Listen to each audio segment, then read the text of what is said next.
Lots of summer sun also means lots of sunscreen. Recently, there's been a lot of debate over the safety of the tiny metal nanoparticles that are used in sunscreen. The museum's Corinne Tate is here to tell us about an organic nanoparticle from ivy that may be safer and even more effective. Hi, Corinne. Hi, Susan. Well, before we talk about the new nanoparticle, the organic one, can you give a brief description of what the metal ones are and what their actual purpose is in sunscreen? Sure. Most commercial sunscreens use two main metal nanoparticles as their main ingredients, either zinc oxide or titanium dioxide, or actually both. And these particles are chemicals that are very good at absorbing, reflecting, or scattering light, and specifically the UV radiation that causes skin's damage.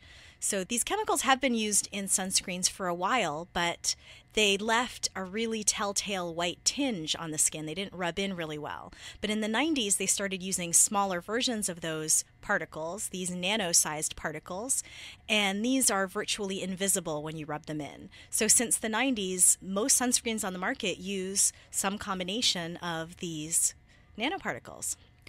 So when we think of the lifeguard or the sunbather with like the white nose or the pink nose, that's the titanium dioxide or the zinc oxide that's on them? Exactly. Those are the larger particles that the radiation just cannot get through at all. And it still works even when you shrink the particles down really small. It still is protecting against the UV radiation. Yes, it does. When you shrink it down to nanosized, it's still totally effective in absorbing and reflecting that radiation. The nice benefit, though, is it's just invisible to the human eye. We've been using these two metals, titanium dioxide and zinc oxide, for many years. And then, 10, 20 years ago, we shrunk them down even more. Why is there any concern, though, for using these nanoparticles that we've obviously used for years? Well, these chemicals are probably the most common use of nanotechnology in consumer products today. And a lot of nanoparticles just aren't well regulated. There's no regulation that says a company has to mention that they have nanoparticles in their consumer products. And as nanotechnology is gaining visibility in the public arena, people are concerned about using products that have nanotechnology and these nano-sized particles. And also, because they're not regulated, there's not been a ton of studies done on their safety. So we can't even say exactly which sunscreens do use them. We just know that most do. And some sunscreens are starting to advertise that they specifically do not contain any of these nanoparticles because they're concerned about certain safety issues.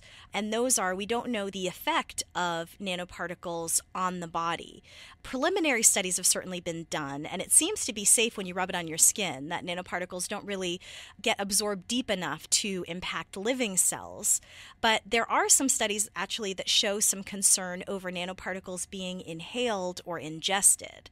And that's where a lot of the concern is coming from. We don't really know the long-term health impacts of these nanoparticles. So now there's many scientists that are out there looking for alternatives to metal nanoparticles. And you're going to tell us today a little bit about using ivy and some organic nanoparticles that ivy has in order to work in sunscreen. Yes, and it's actually kind of an interesting story.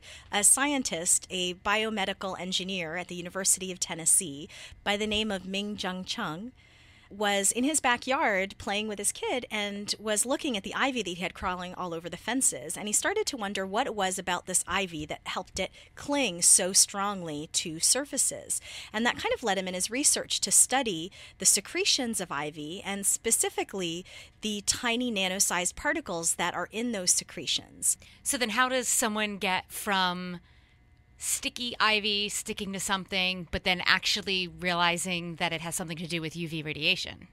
Well, he was studying the different properties of these tiny particles, and his research initially was on super strong adhesives. But in his research, he realized that the unique shape of the particles helped it reflect UV radiation or block UV radiation. And that's what kind of led to this really unique application. He was at a conference and there was a lot of discussion over the concern over toxicity of nanoparticles, and he thought an organic particle like the one he was studying would be really useful in this case for commercial sunscreens, and that kind of led down that avenue too. So do they know how these organic nanoparticles are actually working, or if they will work in a similar way as the metal nanoparticles? They do. And actually, these organic nanoparticles work very similarly to the metal nanoparticles that are in sunscreens today. Because of their tiny, tiny size and their very large surface area to volume ratio, they have a strong ability to reflect and scatter light. So these nanoparticles work exactly the same way as the other ones. The benefit is just because it's from an organic source, they actually tend to be more uniform. And because of their shape, actually, they're even more effective.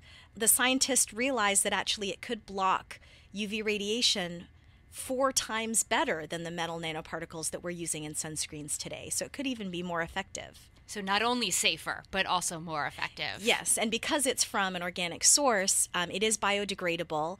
It doesn't seem to be toxic to living cells. So it just seems to be a better alternative to the metal nanoparticles that we're using. So safer, more effective. Are there any other benefits that the IV nanoparticles might have over the metal ones? Actually, yes, because these nanoparticles are so adhesive, and that's what Dr. Jung was initially studying. He realized that they could also be more waterproof, or sunscreens made with these nanoparticles could be more waterproof. Because they're more adhesive, they won't wash off as easily in the water. So that would be another added benefit. Or come off in sweat from the very hot days. Exactly. How far along is his research right now? Can we expect to see the replacement of metal nanoparticles with organic ones, or at least a new organic sunscreen sometime in the future? While this research is really promising, it's still at a very early phase. And, scientists always say the science is the easy part. The hard part is the economics and getting FDA approval to actually get these in products. So it'll still be, a few years before we see this in action, but it is really promising research. And it's very interesting to be able to use organic products instead of these metal particles. Exactly. Are they looking at any other uses for these IV nanoparticles? I mean, originally he's a biomedical engineer and he was looking at kind of the stickiness of the IV. Are they still continuing to look at that, maybe use these IV nanoparticles for something else? They are. That's one of the main applications, actually, is as a medical adhesive, a kind of a super strong super glue to be used after surgeries. They're also looking at these nanoparticles as a drug delivery mechanism as well. And because they're non-toxic and they're biodegradable, that would make them, in theory, safer for human bodies. Exactly. That's one of the big benefits of using this for these applications. So we've been talking a lot about safety here today, safety of sunscreens and the value of using metal nanoparticles versus organic nanoparticles. But right now, most of the sunscreens that people are using are going to have these metal nanoparticles in them. So should we have some concern over using this sunscreen? At this point, not really. The risk of skin cancer is pretty great. Skin cancer is the most common cancer in the world today. There are more than 2 million cases every year. So using sunscreen is really one of the best things you can do for your health. And studies have shown that these sunscreens that use metal nanoparticles are actually more effective than the sunscreens on the market that don't have the metal nanoparticles. So they're the most effective sunscreens. It's really important for your health to make sure you're protecting yourself from UV radiation. And right now, the preliminary studies show that the health risks don't even come close to outweighing the benefits that these metal nanoparticle sunscreens have. So definitely make sure you're lathering up before you go out in the sun. Great. I definitely will before this nice warm weekend. Thank you very much, Corinne.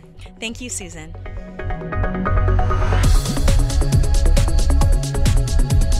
That's it for this week's show, but be sure to come back next time for more of the latest in science and technology.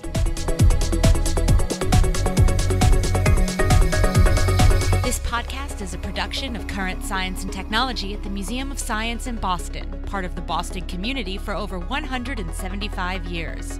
For more information, visit our website at www.mos.org/CST or email us at podcast@mos.org. Thanks for listening.